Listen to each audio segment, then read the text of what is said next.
las crisis que se presenten, usted sepa exactamente qué, cómo y cuándo hacer lo que tiene que hacer.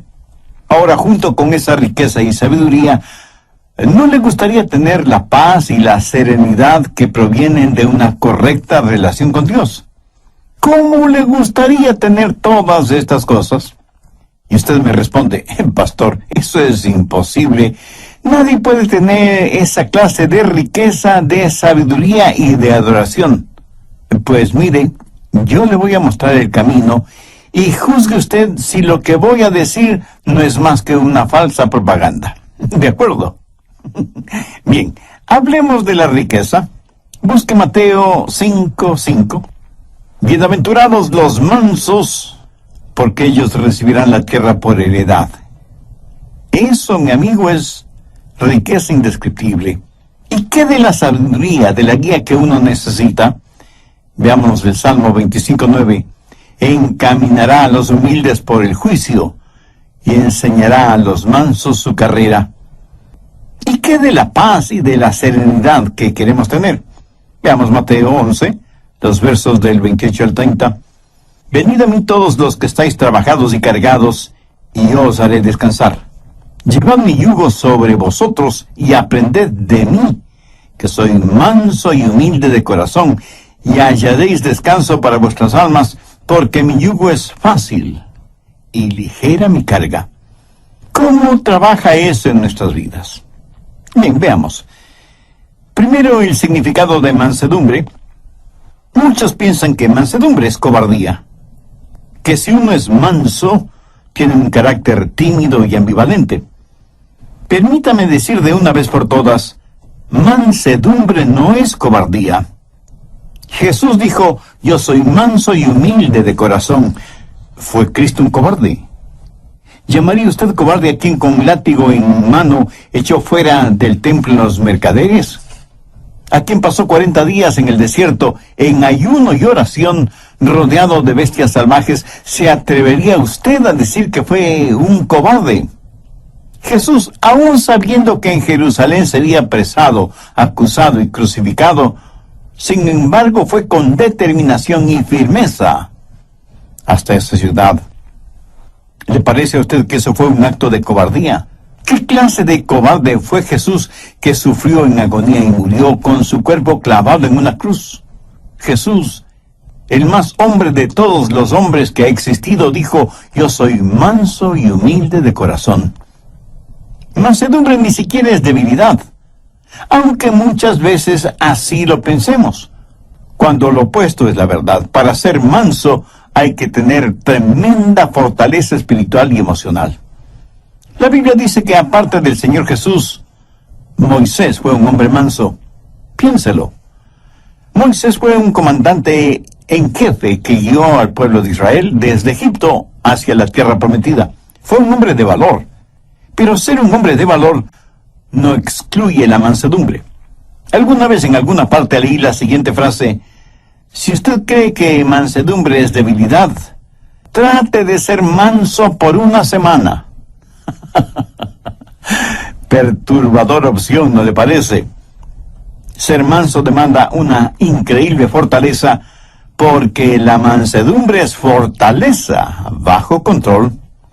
En tiempos bíblicos y aún en la actualidad, cuando alguien tenía un caballo salvaje y quería montarlo, primero tiene que domarlo hasta que se vuelva manso. Y solo cuando ha sido amansado puede ser montado, utilizado.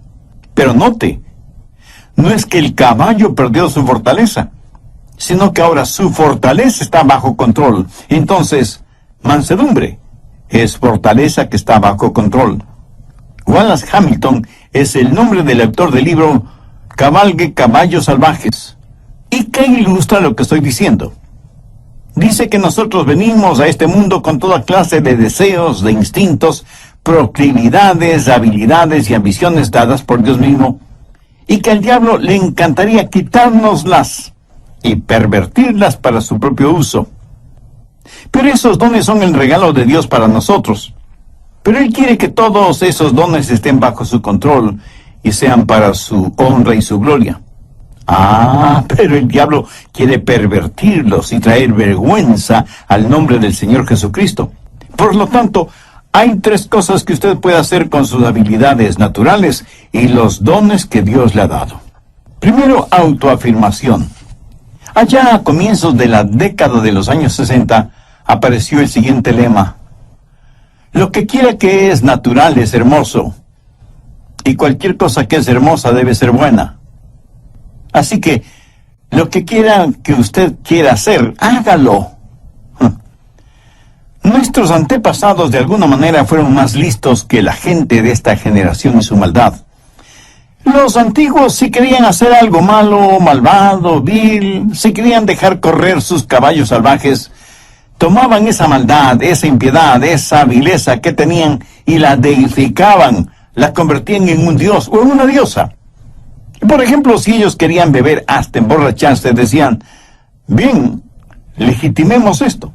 Y se hicieron al dios Baco, que es el dios del vino, y le adoraron emborrachándose.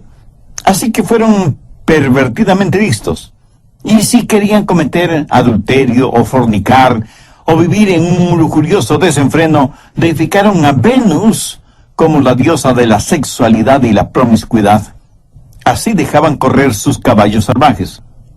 O si tenían rencores y deseos de venganza, para justificar su deseo de guerra, de sangre y dar rienda suelta a su odio, deificaron a Marte, el dios de la guerra. No solo que se sentían muy bien dejando correr sus caballos salvajes, sino que sus desenfrenadas bajas pasiones las elevaron al nivel de virtud religiosa. Hubo un hombre filósofo alemán, Friedrich Nietzsche, que fue el abanderado de los que querían dejar correr libremente a sus caballos salvajes. Fue el apóstol de la autoafirmación. Adolfo Hitler estudió intensamente los escritos de Nietzsche. Déjeme leer una frase que Nietzsche escribió en uno de sus libros. Dice: hagan desaparecer a sus piadosos sacerdotes y su debilucho evangelio de misericordia. Purguen de sus almas esta enfermedad diabólica llamada cristianismo. El progreso depende de hombres fuertes y gente fuerte. Por lo tanto, afírmese en usted mismo. Sea un superhombre. Y Hitler fue convencido de esto, y el resultado fue la invención de los hornos de gases para aniquilar a los judíos. Segundo, el autocontrol. Solo restrinja, reprima sus deseos. Mutile al jinete del caballo. Eso, mi amigo, es una forma de budismo. Los budistas tienen esa clase de religión. Razonan que si las personas no pueden llevarse bien y no tienen paz consigo mismas y menos con los demás, es porque sus deseos no tienen restricciones, y esto les guía a vivir una vida de frustración. Entonces el budista dice: usted tiene que llegar a un punto en donde ya no tenga esos deseos. Tiene que sublimizar todo deseo, amortiguar sus pasiones hasta alcanzar el nivel nirvana, el lugar en donde no siente ni es nada. Es como si a usted le cortaran la cabeza para eliminar el dolor de cabeza. ¿Cómo verá? Eso es una especie de religión negativa, de fe negativa. El cristianismo es una fe positiva. Dios no elimina al jinete ni mutila al caballo. Lo que hace Dios es tomar ese deseo, esa fortaleza, esa ambición, esa habilidad, todo lo que Él mismo nos ha dado, dársela al Señor Jesucristo y dejar que Jesús controle nuestra vida. Anote Romanos 6:19. Así ahora para santificación presentad vuestros miembros para servir a la justicia.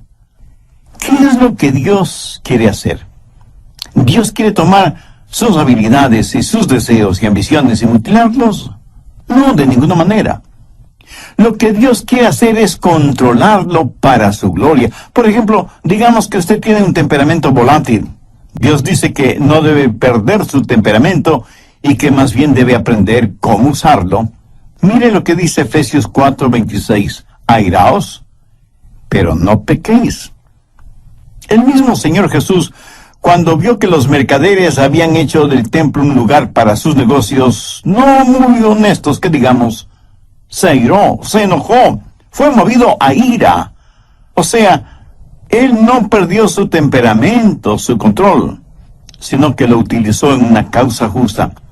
Mi amigo, si usted me dice que no tiene temperamento, entonces algo no está bien con usted. Jesús quiere controlar su temperamento para su gloria. Debe haber ciertas cosas que deben disgustarle, enojarle, hacerle perder su temperamento. Por ejemplo, la industria pornográfica, el tráfico de drogas, la explotación sexual de mujeres y de niños y toda la depravación actual que está convirtiendo al mundo en un desierto espiritual, moral y ético. Un desierto lleno de fieras feroces. ¿Y qué de nuestra lengua? Jesús quiere que con nuestra lengua le alabemos y le glorifiquemos. Gracias a Dios hay muchos cantautores que son genuinamente cristianos y utilizan ese don que Dios les ha dado, no solo para tocar e inspirar la vida de otras personas, sino y sobre todo para alabar, honrar y glorificar a Dios. Y Dios nos da dones y talentos, naturales o especiales, no para que nos volvamos orgullosos de tener esos dones y talentos, sino para que con ellos alabemos y bendigamos a Dios. Y eso también, mi amigo, es fortaleza bajo control. Generalmente usamos nuestra lengua para criticar negativamente, para insultar, para vejar al prójimo, para quejarnos, para expresar nuestra ira, para vocalizar nuestro enojo. Pero cuando Dios toma el control de nuestra lengua, ¿qué es lo que sucede? Mateo 12:35 tiene la respuesta. El buen hombre del buen tesoro del corazón saca cosas buenas. ¿Tiene usted ambiciones? Y no faltará quien de inmediato me diga, pastor, ser ambicioso es malo. Amigo, ¿en dónde aprendió usted ese disparate? Si usted no tiene ambiciones, no es un ser humano. Escúcheme. Una cosa es ser ambicioso y otra cosa es ser codicioso, avariento, egoísta. Su ambición no debe ser por tratar de ser el mejor, el más influyente, el más importante o el más poderoso. Su ambición debe ser la misma ambición que tuvo el apóstol Pablo, querer ser como Jesús, que Jesús viva la vida de él en la vida de Pablo. Esa es una santa, sana y noble ambición. Eso es fortaleza bajo control. ¿Cómo puede usted ser una persona mansa? Busque la epístola de Santiago, capítulo 1, desde el verso 21. Ponga mucha atención a esta porción de las Escrituras para que sepa cómo la mansedumbre puede ser parte de su vida. Por lo cual, desechando toda inmundicia y abundancia de malicia, recibid con mansedumbre la palabra implantada, la cual puede sanar vuestras almas. Pero sed hacedores de la palabra, y no tan solamente oidores, engañándoos a vosotros mismos.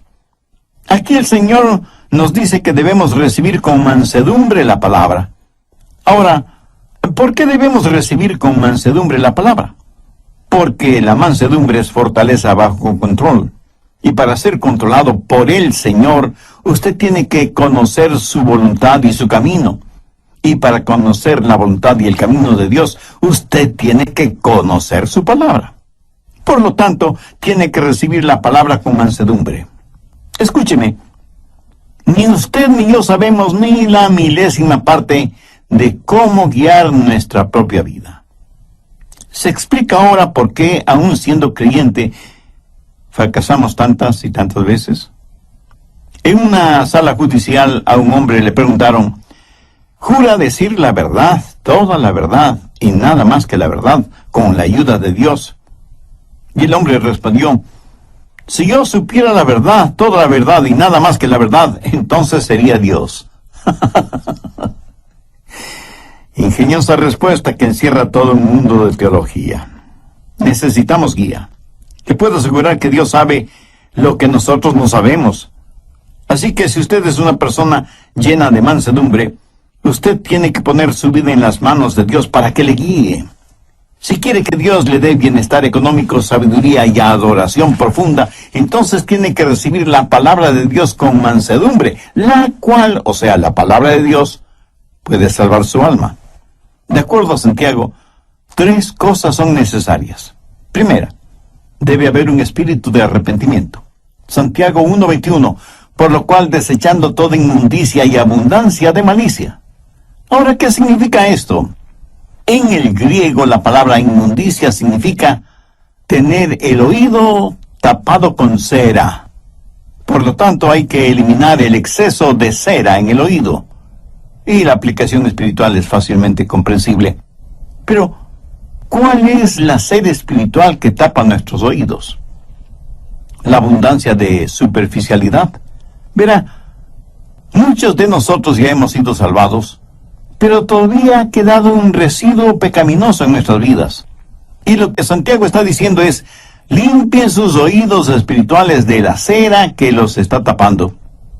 Un hombre puede domar un caballo salvaje, pero Dios no hace con usted lo que el hombre hace con su caballo. Usted mismo tiene que llegar al punto cuando diga, dejo mi maldad, abandono mis inmundicias espirituales. Si usted quiere que Dios le hable, tiene que entender su palabra. Si usted quiere que la Biblia inflame su corazón y su mente, tiene que eliminar la cera espiritual que está tapando sus oídos. Y la única forma de hacer eso es por medio del arrepentimiento de sus pecados. Debe tener un espíritu de arrepentimiento. ¿Sabe qué clase de persona es la que menos entiende esto de la mansedumbre? Pues la persona que está llena de orgullo. De hecho, esa clase de persona no puede recibir nada más porque su orgullo lo llena todo, tanto su vida material como su vida espiritual. Sin embargo, la Biblia dice que debemos recibir con mansedumbre la palabra implantada, la cual puede salvar nuestras almas. ¿Y qué de usted? ¿Está haciendo la provisión adecuada para la salvación de su alma? ¿Tiene usted una relación personal con Dios por medio del Señor Jesucristo? Por favor, abra su Biblia y busque la epístola de Santiago, capítulo 1, verso 21. Recibid con mansedumbre la palabra implantada. Esta palabra recibid es una palabra interesante. Denota algo que es dado a una persona y esa persona la recibe. Usted no podrá recibir y menos entender la palabra si es que no tiene un espíritu de arrepentimiento. Sí, usted puede saber cosas acerca de la palabra, hasta puede saber intelectualmente, académicamente la palabra, pero eso no le califica para entender la palabra de Dios. Recibir significa aceptarlo como un regalo, y cuando lo recibe, usted lo recibe como que si fuera un huésped muy especial en su vida, y le dice, pasa, pasa, seas bienvenida. Estamos encantados de tenerte en nuestra casa. Esa es la clase de bienvenida que nos gusta escuchar a nosotros, ¿verdad? Es la misma clase de bienvenida que le gusta escuchar al Señor Jesús, no solamente en relación con Él, sino con su palabra. Amigo, en su vida, ¿dan usted esa clase de bienvenida a la palabra de Dios? Abre de par en par las puertas de su corazón y dice, Señor, recibo tu verdad. Hay muchos que van a las iglesias a escuchar el mensaje de la palabra. Otros oyen mensajes radiales como este que está escuchando ahora mismo, pero lo hacen tratando de entender la palabra de Dios, pasándola por el filtro de sus mentes, y no necesariamente porque le den la bienvenida a la palabra de Dios en sus vidas. Mi amigo nunca aprenderá la verdad de esa manera. Tiene que dejar su orgullo intelectual en el polvo. Humíllese. Tenga su corazón en paz con Dios y hágalo con mansedumbre, con un espíritu de arrepentimiento, dejando de lado toda inmundicia y abundancia de malicia, y con un espíritu receptivo, dé la bienvenida y reciba la palabra de Dios. Segundo, debe haber un espíritu receptivo. Santiago 1:22. Pero sed hacedores de la palabra y no tan solamente oidores, engañándoos a vosotros mismos. Una vez que usted tiene la palabra de Dios en su corazón, tiene que volverse un hacedor de la palabra. O sea, vivir de acuerdo a lo que cree. Fuera de esta verdad, todo lo demás no es más que verborrea religiosa. Si usted no es hacedor de la palabra, se engaña usted mismo. Si usted solo escucha las verdades de la palabra de Dios, pero nunca las pone en práctica, usted es culpable de autodecepción y por lo tanto puede perder su alma en vez de salvarla. La Biblia dice que el hombre de doble ánimo, esto es, indeciso, es inconstante en sus caminos. Jesús dijo, cualquiera que me oye estas palabras y no las hace, le compararé a un hombre necio. Escuchar y no hacer es una verdadera locura espiritual. Las impresiones sin las expresiones dan como resultado las depresiones. Si usted solo oye y oye y oye la palabra de Dios y no vive de acuerdo a esas verdades, tendrá un efecto negativo en su vida. Alguien dijo que educación es el proceso mediante el cual el material en los cuadernos del profesor es transferido a los cuadernos del alumno sin que haya pasado por la cabeza de ninguno de los dos. Me temo que muchas veces esa clase de conocimiento bíblico es el que tenemos. Pero las enseñanzas bíblicas no solo que deben estar en nuestra cabeza, sino que necesitan estar en nuestro corazón para que se manifiesten en nuestra vida. ¿Para qué sirve la mansedumbre? Veamos el final del verso 21 en Santiago 1, la cual puede salvar vuestras almas. Tercero, los motivos de la mansedumbre.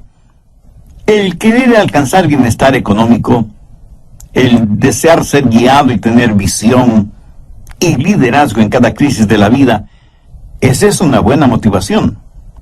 Recordemos lo que Jesús dijo en Mateo 5:5, bienaventurados los mansos, porque ellos recibirán la tierra por heredad. Y usted me dice, pastor, en la actualidad usted no consigue mucho siendo manso. En nuestro mundo uno tiene que patear, arranchar, pelear, morder, engañar. Esa es la única forma de salir adelante. Pudiera ser. Pero quiero que recuerde que el hombre perdió su herencia por falta de mansedumbre cuando se rebeló contra Dios en el jardín del Edén.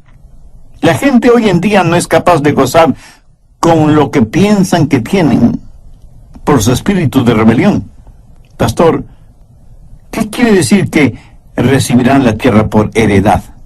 Bien, veamos 1 Corintios 3:21. Todo es vuestro. Veamos ahora 2 Corintios 6:10. Como no teniendo nada más, poseyéndolo todo. Ahora, ¿qué significa todo esto? La tierra y todo lo creado son propiedad de Dios. Nosotros pertenecemos a Dios. Por lo tanto, todo lo que Dios tiene es nuestra herencia, porque somos hijos suyos, coherederos juntamente con Cristo. Y sin embargo, nada es realmente nuestro. Nosotros solo somos administradores, mayordomos de las cosas de Dios. Y este es un arreglo admirable, porque cuando el diablo venga y le diga, si no me sirves, voy a quitarte todo lo que tienes, usted le responde, tú no puedes quitarme nada porque nada tengo. Todo le pertenece a Dios. Poderoso jab de izquierda al mentón del diablo, quien cambia de táctica y le dice, entonces si me sirves y me adoras, te lo daré todo. Y usted le responde, diablo, tú no puedes ofrecerme nada, porque ya lo tengo todo. Demoledor jab de derecha al mentón del diablo. Como no teniendo nada más, poseyéndolo todo. Va a llegar un día cuando todo será posesión de los hijos de Dios, porque en su palabra dice que heredaremos la tierra. Un día vamos a reinar con Jesús. Un día Jesús descenderá del cielo y se sentará en el trono de David y reinará en donde el sol alumbra, o sea, en todas partes. Su reino se extenderá de mar a mar. Los lagos, ríos y océanos estarán rebosantes de peces. Los árboles se doblarán por el peso de los frutos en sus ramas. El cielo se llenará con multitud de aves, y todos los desiertos del mundo se convertirán en florecientes jardines. Todo esto será la herencia de los hijos de Dios. Los mansos heredarán la tierra. Eso lo tenemos ahora como herencia en nuestro corazón. Pero un día será realidad. Tendremos bienestar, riqueza económica. Salmo 25:9. Encaminará a los humildes por el juicio. Mucha gente se pregunta, ¿por qué Dios no nos habla hoy? Están viendo y entendiendo las cosas al revés. No es que Dios no nos hable. El problema es que nosotros no estamos escuchando. No tenemos una actitud de mansedumbre para oír la voz de Dios. ¿Desea usted que Dios le guíe? Si usted se humilla con un espíritu de arrepentimiento, con un espíritu receptivo, Dios le guiará. Y usted no será como un barco en medio de una oscura y furiosa tormenta, sin brújula, sin timón, sin mástil y sin velas, empujado por las olas y los vientos de este mundo. Encaminará a los humildes por el juicio. Él le mostrará el camino y usted podrá escuchar su voz, guiándole aún en medio de la peor tormenta de su vida. Y usted tendrá no solo bienestar y riqueza y sabiduría, sino que sabrá lo que es la verdadera adoración. Mateo 11, desde el verso 28.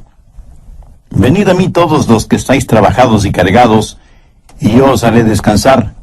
Llevad mi yugo sobre vosotros y aprended de mí, que soy manso y humilde de corazón, y hallaréis descanso para vuestras almas, porque mi yugo es fácil y ligera mi carga. Veamos esta porción bíblica un poco más detenidamente. Jesús fue un carpintero y sabía cómo hacer yugos para los bueyes. Y no creo que Jesús jamás haya hecho un yugo que no quedó perfecto en los bueyes. Ahora, cuando un buey lleva un yugo, es porque es un buey manso. Ese buey sigue teniendo tremenda fuerza. Por eso usaban los bueyes para arar los campos. Y muchos agricultores que todavía aran a la antigua dicen que el buey más dócil tiene más fuerza que un caballo en esas labores agrícolas. El yugo en el pescuezo de los bueyes es para que ambos bueyes puedan alar el arado.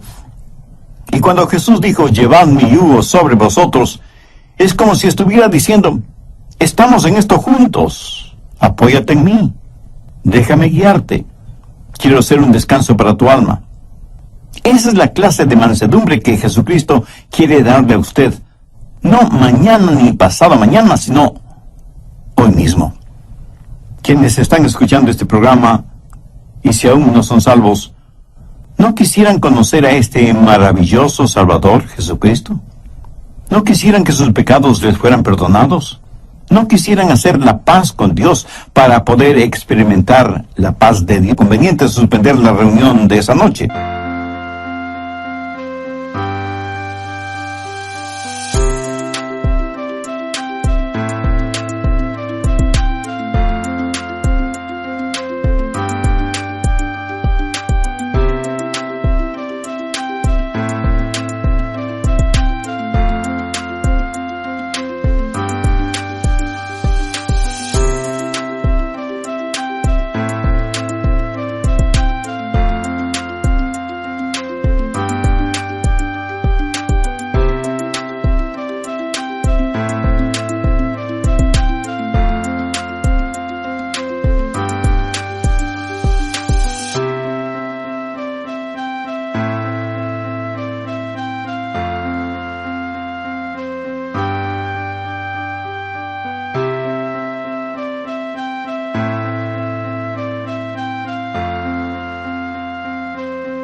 Morehouse les dijo, no, he orado sobre este asunto y estoy convencido que Dios quiere que predique esta noche y yo confío totalmente en Dios. Tendremos la reunión esta noche, tal y como está programada. Esa noche la pequeña iglesita de ese pueblito minero estuvo totalmente llena y los que no pudieron entrar se quedaron alrededor de la iglesia y abrieron todas las puertas y ventanas para que la gente pudiera escuchar el mensaje de la palabra de Dios. Y cuando Morehouse estuvo más o menos a la mitad de su mensaje, vino Mac Miller.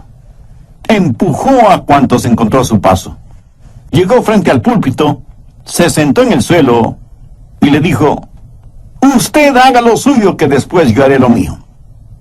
Morehouse abrió su Biblia en Juan 3:16 y predicó del amor de Dios por todos los seres humanos, de cómo Dios entregó a su amado Hijo Jesucristo para que muriera por los pecados de todos nosotros. Morehouse predicó con tal pasión y convicción que se podía sentir la presencia del Espíritu Santo en ese lugar. Luego hizo la invitación para aquellos que quisieran recibir a Cristo en su corazón. Mac Miller se puso de pie y la gente no sabía qué iba a pasar. No, él no pasó al frente, pero dio media vuelta y salió de la iglesia dando un tremendo portazo. Caminó por la calle principal de ese pueblito. Sus amigos que estaban bebiendo en un bar le vieron y le llamaron: «Mike, ven, sírvete un trago». Pero Mac Miller siguió caminando como si no les hubiera oído. Llegó hasta un pequeño callejón, giró hacia la derecha y llegó hasta una semi-destruida valla metálica, tras la cual había un remedo de casa. Con sus enormes manos empujó violentamente a la puerta. Era una sola habitación que servía de sala, comedor, cocina y dormitorio. Ahí una mujer de rostro demacrado cuidaba de unos pequeñuelos quienes, al ver entrar a su padre, corrieron a esconderse debajo de la cama por temor a que su padre los castigara. Su esposa, que evidentemente era abusada y golpeada físicamente, simplemente se puso en actitud protectora frente a la cama.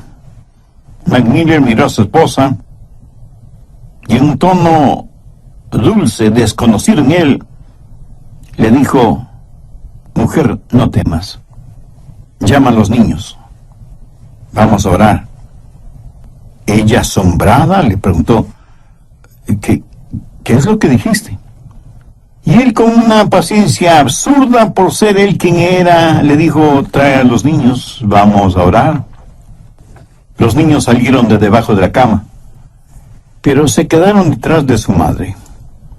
No entendían lo que estaba diciendo su padre. Él tomó a cada uno de ellos, les acarició en la cabeza y les dijo: «Hijos, vamos a arrodillarnos». Ellos, temerosos, así lo hicieron. Su mamá también se puso de rodillas y, para asombro de todos ellos, Mac Miller también se arrodilló.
Y dijo: «Querido Dios», y se quedó en silencio. No sabía cómo orar. Sabía maldecir y decir palabras obscenas, pero no sabía cómo orar. De pronto, como en un relámpago, se acordó de las oraciones que su madre le enseñó cuando él era un niño, y entonces dijo: «Generoso Jesús, manso y humilde, mírame como si fuera un niño. Perdona mi simpleza y permíteme acercarme a ti». Y en ese momento, en ese cuartucho, frente a sus felizmente asombrados esposa e hijos, Mac Miller nació de nuevo. Sus lágrimas fueron la confirmación de la transformación interna. Esta historia real la sabemos porque el mismo Mac Miller la cuenta como testimonio de lo que le sucedió a él y a su familia cuando él entregó su corazón a Jesús. Ahora es posible que usted no sea como Mac Miller antes de conocer a Jesús. Pero si quiere ser salvo, se salvará de la misma forma en que se salvó Mac Miller. No hay uno solo de ustedes que sea tan malo que no pueda ser salvo, o que sea tan bueno que no necesite ser salvo. Jesús dijo: «Venid a mí todos los que estáis trabajados y cansados, y yo os haré descansar, porque mi yugo es fácil y ligera mi carga». Si en su corazón usted siente el ardiente deseo de hacer una decisión por Cristo, No se quede con el desear. Pase de inmediato al actuar. Humíllese delante de Dios, arrepiéntase de sus pecados, pídale a